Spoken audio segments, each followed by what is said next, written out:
Well, good morning and welcome to another segment of the Newstalk WTIM Morning Show here on the Big 870 AM across central Illinois, 96.1 FM in Christian County, and 107.5 FM in Shelby County. And our guest here for this segment is Janelle Cornelle, who's clinical dietitian over at Taylorville Memorial Hospital. Janelle, I want to thank you for coming on in this morning. No, you're welcome. Now, we have a very important topic to talk about here today, and that's that the hospital is doing these diabetes self-management education classes. So why don't you just kind of give our listeners sort of an overview of the classes, you know, what they're about and when they're running and all that. Okay, well, I'll start out with a little bit of a history anyway. We started these classes back in January. Part of our association with doing the classes is we're part of a group that come out of that weight loss and wellness program at Memorial. Yeah. And there's actually 3 other hospitals involved in doing the program besides Memorial. It's the Passavant Hospital, Abraham Lincoln Hospital in Lincoln, and then us. So our accreditation goes through the program at Memorial, and the curriculum comes from that as well. So as a team, we work together to put the lessons to make sure that they follow according to what we need to do for our accreditation. Right. So it isn't just something we kind of made up over, you know, right. I think this sounds interesting. There is another, since there's a team of us, but there's 2 of us that actually teach here at Taylorville. There's an RN who's also a certified diabetic educator. She does the education both at Lincoln and here.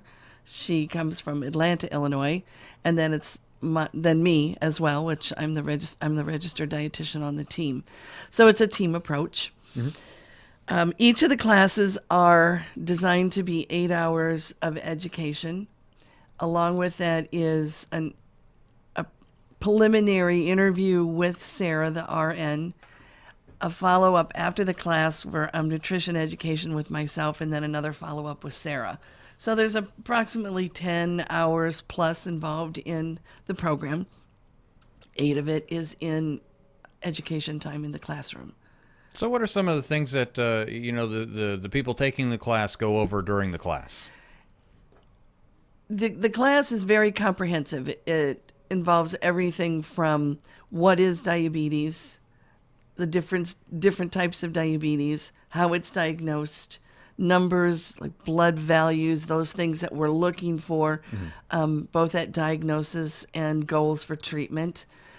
It talks a lot about lifestyle management, from exercise and diet, monitoring, a lot of behavior things in there.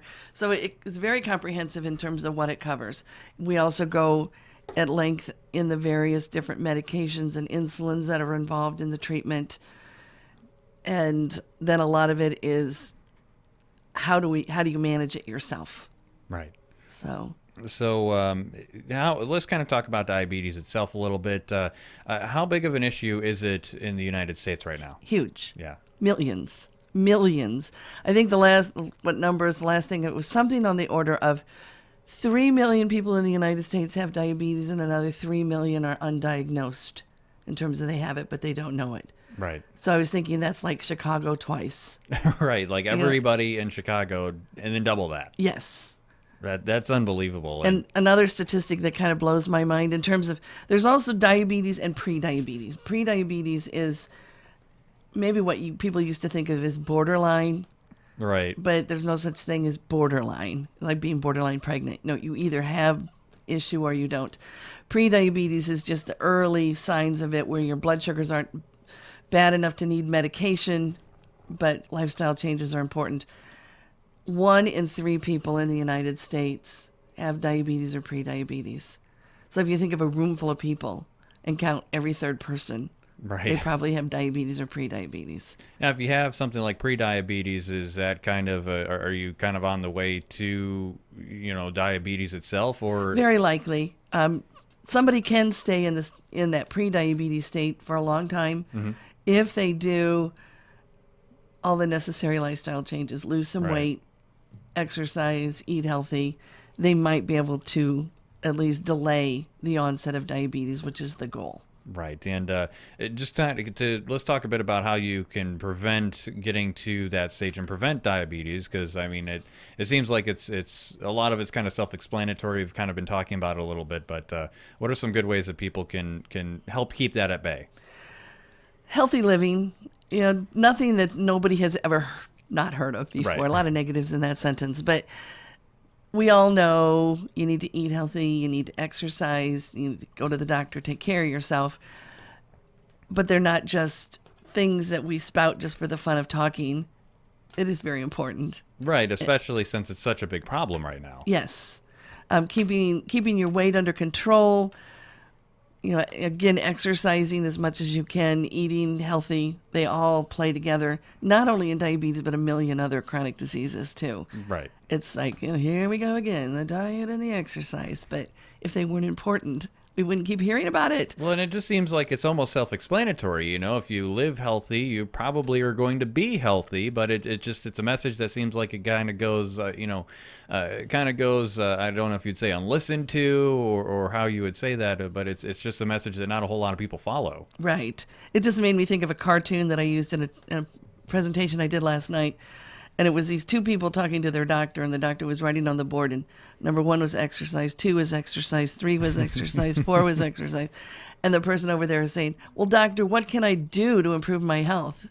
It's like, don't you get it? Right. It's there. It's right there in front of us. The answer is right there. It just seems like a lot of people don't want to necessarily go through and take those steps. But, if someone does find themselves with a diabetes diagnosis, what are now obviously I don't want to give away all the information in the class here on the show, but what are some ways that people can start to manage their diabetes a little better, and maybe some resources that they can look at to because if I got diabetes tomorrow, I wouldn't know I would have no idea what to do.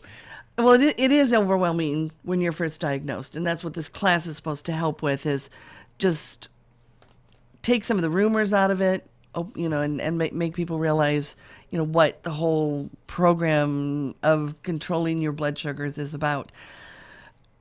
But to answer your question, there's tons of resources. Obviously, everybody goes to the internet for anything, but you can get very confused on what's out there. You put in a search, what is diabetes, and there's like 4,000 pages, right? Of it. And so how do you sort through it? The American Diabetes Association is the foundation of the correct information that comes about from diabetes. There's a lot of research that does go, though, under the American College of Endocrinology and the American Association of Diabetes Educators. That's where our certification for our program is, with the American Association of Diabetes Educators. They all work together, though. Every single foundation and whatever with diabetes is all there working together to have people learn to live healthy and be healthy with their diabetes. Yeah, and I imagine that's kind of where this class comes into play too. I imagine it's a great resource for people who need those questions answered. Well, we hope so anyway. Right, so. That's the idea. But we'll talk about this class here a bit more coming up next here on this segment of the Newstalk WTIM Morning Show, streamed online at TaylorvilleDailyNews.com.